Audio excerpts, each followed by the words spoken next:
Hello, everybody. It's good to be back. We had a good time just kind of resting and getting refreshed and restored. So it's good to be back with you guys on Monday night. So tonight I'm going to be talking about hoarding and grief. So tonight we're talking about hoarding and grief. So you guys know what to do. Send me a little note. Let me know that you are watching with me tonight. I really appreciate it. Tonight we're going to be talking about hoarding and grief. So for those of you who do not know me, I am Lena Lassiter. I'm an advanced grief recovery method specialist. I'm a senior leader in corporate America, the founder and president of Forever Heal. And I can also add a co-author to my title now. So the book that I co-authored will be out later this fall. So Forever Heal, we are a nonprofit. And what we do is we aim to assist those with a broken heart to end their pain and reclaim their lives forever. So this is done several different ways through grief recovery classes, which are licensed by the Grief Recovery Method Institute. We offer one-to-one group classes. We offer one-to-one and group classes, and we do them virtually or in person. We also train the hidden cost of grief in the workplace to corporate organizations, and we also facilitate trauma in the church via workshops. So more recently, again, we partnered with the Richmond Police Department to provide our services to those who have lost loved ones as a result of homicide. So that work I take very personally. I'm very passionate about that work. So thank you guys for being here tonight. Again, Lena Lassiter, we're going to be talking about hoarding and grief. So shout out, send me some comments, let me know that you are watching. Hey, Wendy, thank you so much for joining tonight. Hey, Miss Pat, thank you for joining tonight. I appreciate it. Yes, Miss Wendy, co-author. So tonight we're going to be talking about hoarding, grief and hoarding. So how many of you have seen the television show called Hoarders? If you've seen the television show called Hoarders, just put a 1 in the chat for me. So how many of you have seen the TV show Hoarders? If you've seen it, put a 1 in the chat for me. Put a 1 in the chat. So tonight, again, we're talking about hoarding and grief. If you saw the TV show Hoarders, okay, Miss Pat, I see you. Put a 1 in the chat for me. So what is hoarding? So hoarding is often triggered by a traumatic loss or event. Common contributors include divorce, childhood poverty, the death of a loved one. So any type of loss can trigger hoarding behavior. And a loss is something or someone of value, right? So this is something or someone that we treasure. I see some more comments. Let me pop over real quick. So Wendy says she has seen hoarding as well, the show Hoarders. So we're talking about grief and hoarding tonight, right? So hoarding is often triggered by a traumatic loss or an event, right? So death, divorce, loss of a loved one. And a loss, we all know, is something that we place value to, right? Or someone, so something that we treasure. So people can start hoarding after such an event to avoid grieving. So a lot of times people will hoard to avoid grieving. So if you have ever seen the show Hoarders and you watched it to the end, they always have a psychologist on there who specializes in hoarding. And typically that person has endured several losses, right? They have, gone through so many losses.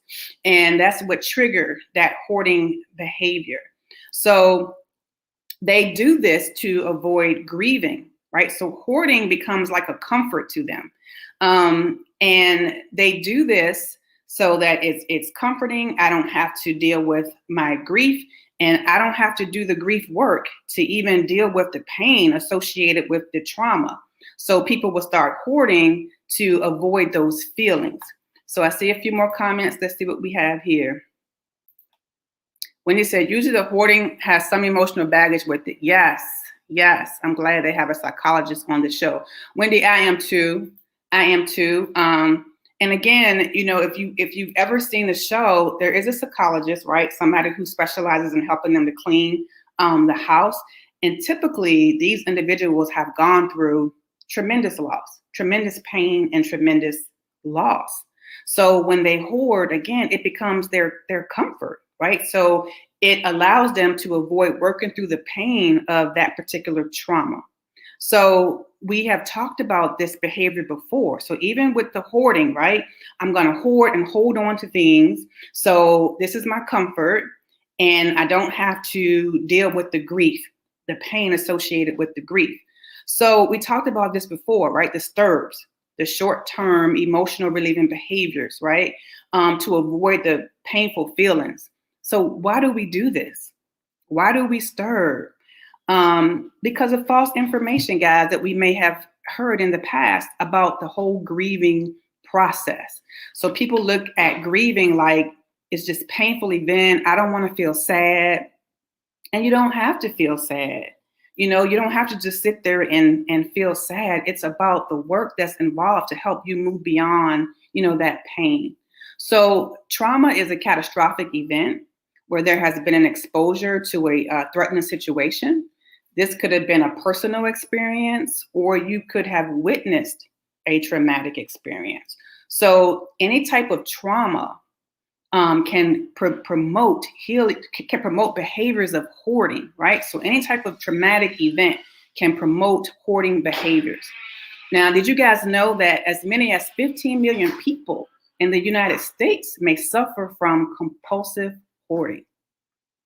15 million people in the United States can suffer from compulsive hoarding. Wendy says, additionally, it's difficult to clean the house with them present because they don't want to part with anything. Wendy, that's true. That's true. And we're going to talk about that a little bit later as to why that happens. But that is so true. They don't want to part with anything because we're taught how to acquire things, right? We're always taught how to be successful, how to gain, right? But we're not taught what to do when we lose things. So it's really hard for them psychologically to part from these things. So a great point, right? So 15 million people in the United States may suffer from a hoarding disorder, and it's characterized by an individual's inability to discard items. There you go, Wendy, that others may view as worthless. Sometimes you go, why? It's just junk, right? But they have a hard time getting rid of it or parting with these possessions, right? And it just leads to clutter. It disrupts their ability to live or their workspaces. It can cause substantial distress to them, and it can also lead to disability. So sometimes people lose so much that they feel the loss of control. So they hold on to these items to give them a sense of control because they can control that, right? And like I said earlier, we're taught how to acquire things, but no one wants to talk to us about what to do when we lose things. So hoarding will happen naturally because they just want to hold on to something and they want to feel control. They want to have that control, right? And it's also hard for a hoarder to make decisions because they have anxiety, y'all, about even making the wrong choice. So every decision that they make, it comes with the loss of what they didn't choose and what causes the anxiety. So to them, not making choices means never dealing with the loss of anything. So they just keep accumulating stuff, right? And then the stuff fills the emotional hole that's left by the trauma and allows individuals to avoid dealing with the pain. So I don't want to make a choice. So that's why they don't get rid of the stuff, Wendy, because I don't even want to make a choice because it's going to be a loss to me. So the more that they accumulate, it kind of fills that emotional hole that's left by that traumatic event. And then they don't deal with the pain that's associated with that, right? So hoarding also often results in unhealthy attachments and the inability to form meaningful relationships with others. Because, when you guys watch the show Hoarders, have you seen that it appears that their attachment to things are more meaningful than their attachment to their family or to their friends, right? Sometimes they're living with someone, or sometimes the spouse may have left, because it appears that attachment to those things are more meaningful to them than even human relationships. So today, if you just jumped on, we are talking about grief and hoarding. I thank you guys for joining me tonight. Let me know who you are, so I know that you are here. We're talking about hoarding. We're going to talk about the behaviors of hoarding. We're going to talk about how we can help those who may be hoarding, or if you are watching tonight and are having some symptoms of hoarding, just kind of give you some tips on how to get through the emotional pain involved with hoarding. So again, hoarding can result in unhealthy attachments, the inability to form meaningful relationships with others. The attachment that hoarders assign to their possessions often take greater value than those of people. So treating a hoarding problem is far more complicated, guys, than just cleaning up, right, their space. It's more complicated than just throwing away their possessions. If that underlying issue is not properly treated, when you throw away those things and they still have that pain associated with that trauma or that loss, or whatever triggered that hoarding behavior, it's still going to be there. And they will just turn around and start hoarding again. I see a comment. Let's jump over real quick. I'm thinking about the very few hoarder episodes I've seen. Honestly, I can say I've never seen a male hoarder, and most of the women are middle-aged or above. That's a good point, Wendy. They do have males. They do have males on there. And they have had some males, on the show. So we have to keep in mind, that's a great point, but it's not an age thing. It's a grief. It's a trauma. It's a loss concern issue. So treating that hoarding problem is, again, it's more complicated than just simply cleaning out the individual's house, right? And just throwing away their things without proper education. It's easy for us to assume that hoarders are merely dirty. Some people say that they're lazy. In fact, these individuals may be suffering from trauma related to a psychological pain, right? So we have to be careful, even with the stigma around that, and our choice words for individuals who are dealing with this hoarding behavior.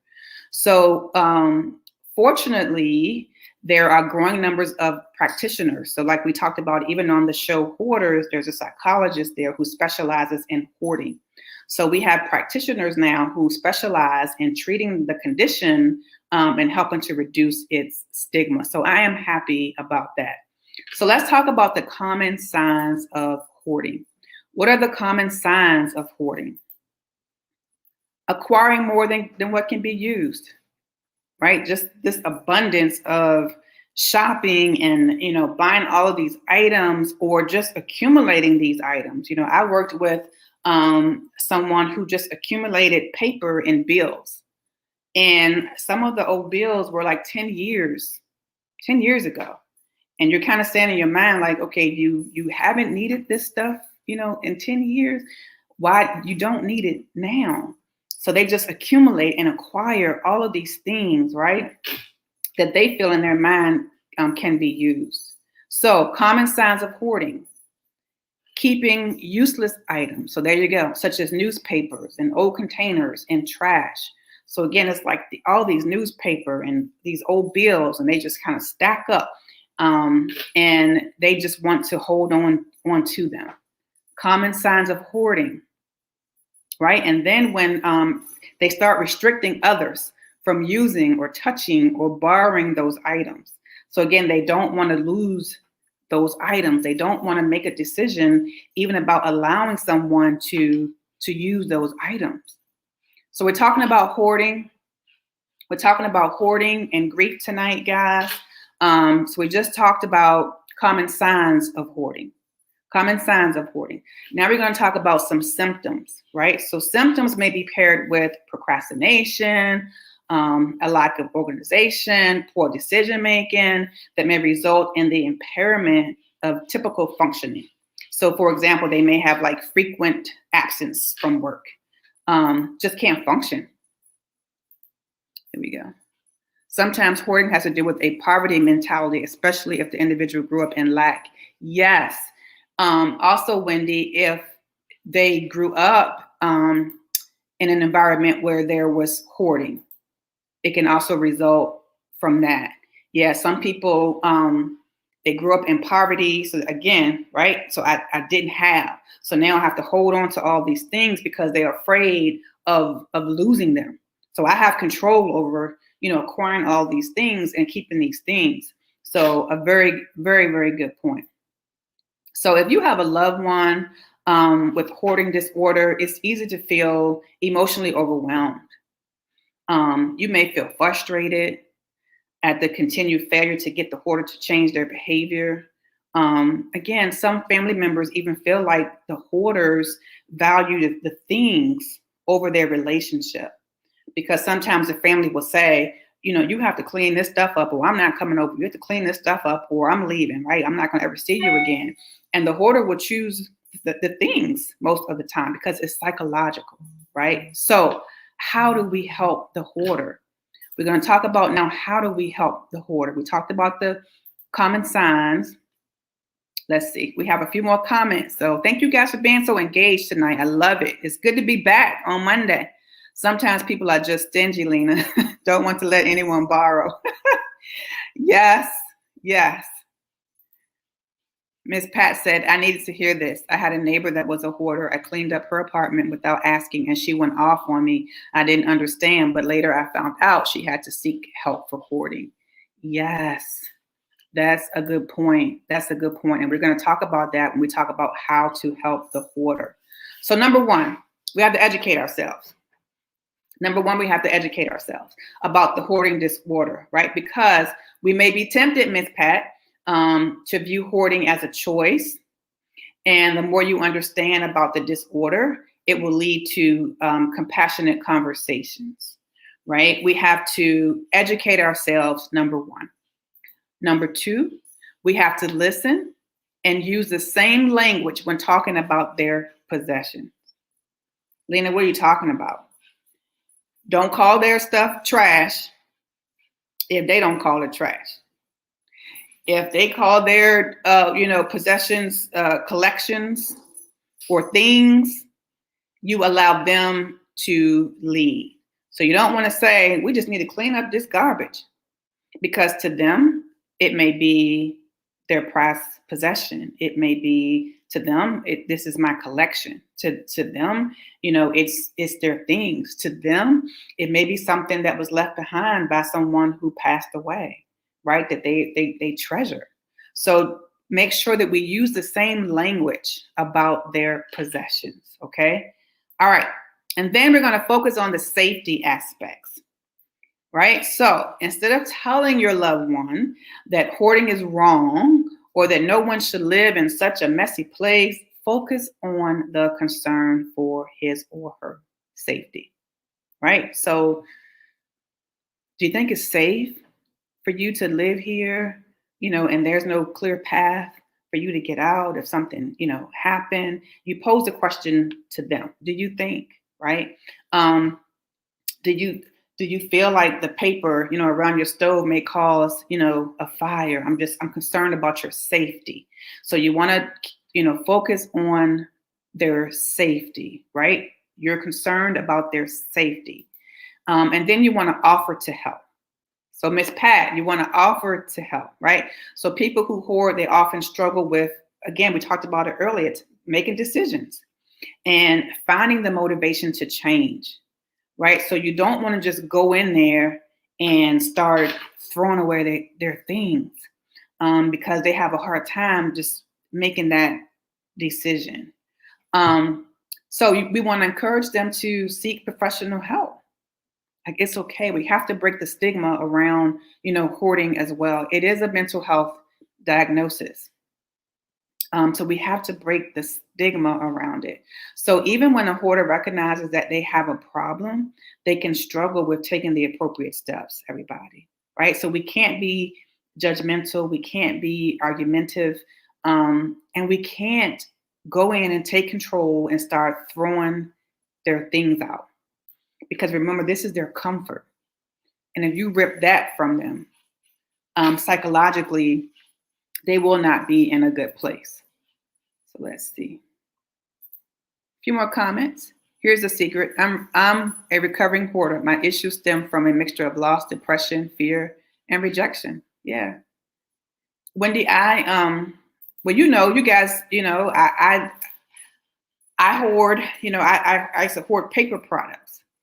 And I had to, think about that. Like, where did this come from? Like, why do I hoard paper products? I mean, toilet paper, paper towels, tissue, paper plates. I have them. And it's like, what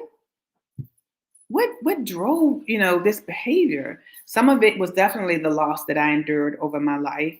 And then the second thing, Wendy, you hit it earlier, not having, like growing up poor, not having, certain things. So I just kind of, just held on to and it's just interesting to me why it was paper products. So Miss Pat said, okay. All right. So I think I'm helping some people tonight. Okay. So, we can't be judgmental. We can't be argumentative, right? We can't just go in and take control and start throwing their things out because, again, this is their comfort. This is what they're using to cope. Yeah, it's not an effective way of coping, but this is what they're doing to cope.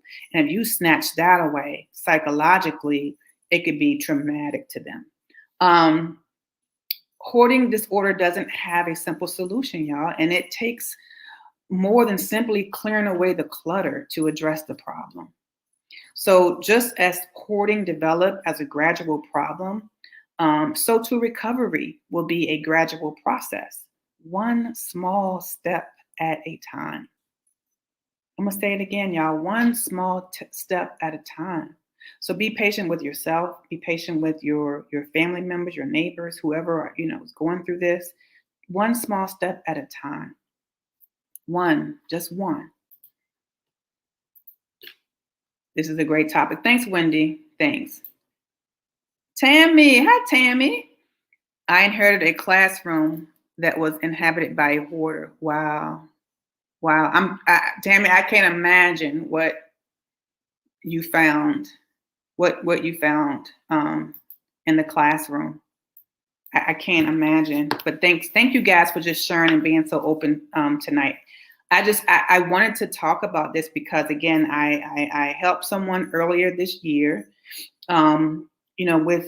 with this hoarding behavior. And it was a family member, and it was really tough trying to get them to, let go of, relinquish some of these things that they had just kind of acquired like over the years. And then I realized that it was just so much loss and grief that was suppressed. So I had to take baby steps. And I had to let them be involved in the process, right? I had to let them control even the process of throwing things out. And I asked before I threw anything out. Now, did I throw a couple of things in the bag, like sneakily behind the back? Yeah, I did that. But for the most part, I allowed them to say, I want to throw this away. But I realized that once we addressed the grief and the loss, they were willing to just let go of the items. And that was such a great feeling, but we had to address the grief and the loss first. I had to allow them to control what was thrown away. And then they started throwing things away. So, they started surprising me. Oh, you can just throw that in a trash can. So it's a small process, small steps, right? Because they didn't get that way overnight. It was a gradual process. So, let's see, we have two comments I want to get to. I want to make sure I don't skip anybody here. Wow. That was found, guys, in a classroom that she inherited by a hoarder. That's unbelievable. Yeah. Wendy says, say it ain't so. Yeah. That's unbelievable. So if you or someone needs help with this, guys, they can visit compulsivehoarding.org. I want to put it up here to make sure it's a part of the video. compulsivehoarding.org for more information. We are not done with this topic. This is going to be our topic for the month. I have a special psychologist coming on with me this month to talk about it, to educate us more around the topic. I really wanted to just kind of scratch the surface tonight to talk about the grief and loss that's associated with this behavior. She will go in more depth around the psychological aspects of hoarding and that mental condition and how we break some of the stigma. So stay tuned. Again, just a very respected psychologist. I'm excited that she's going to be on here with us. So more to come. And then we'll have someone to come on and also talk to us about decluttering, decluttering our space. So we'll have specialists to come on and talk about that too. So Tammy said she threw everything away. And she said she hoped that she doesn't come back to reclaim the stuff. I hope not. I hope not, Tammy. I would have thrown it away too. Wendy said, yes, address the root of the problem before the behavior change. Yeah, because you can clean it out and it can be beautiful, but if that underlying, mental condition isn't addressed, if that loss, if that traumatic event isn't addressed, it's not going to matter. They're going to turn right back around and do it again, and then we get frustrated. And it's because we haven't dealt with the root of the issue. So she said she wished she could get you for an in-service. Yeah. We're here, compulsivehoarding.org. So that's the website. So to make sure to share it with anyone who may need it. So if you are struggling with hoarding as a result of grief, contact me. You can reach out to us at www.foreverheal.com or 804-684-1113. Do me a favor. I need you guys to like, comment, and share this video with those whom you feel would benefit from it. We're going to be talking about hoarding and grief again all month. So our second session, we're going to have a licensed psychologist on with me talking about the psychological impact of hoarding. So, and just educating us more to kind of break the stigma behind it. Okay, so more to come on that. Again, well-respected psychologist. I'm so excited. I can't wait to announce who it is. Tammy says, so true. Yeah, it really is. So thank you, Wendy. She said, oh, goody. I really appreciate you guys popping on tonight. Felt good being back after a month of rest and refreshing. Grief and hoarding tonight, guys. Great conversations, great comment. We're going to be talking about it all month. Make sure you share. And as always, do walk in your healing. I pray that all of you will have peaceful rest tonight. Walk in your healing, and we'll see you in 2 weeks. God bless you all. Good night.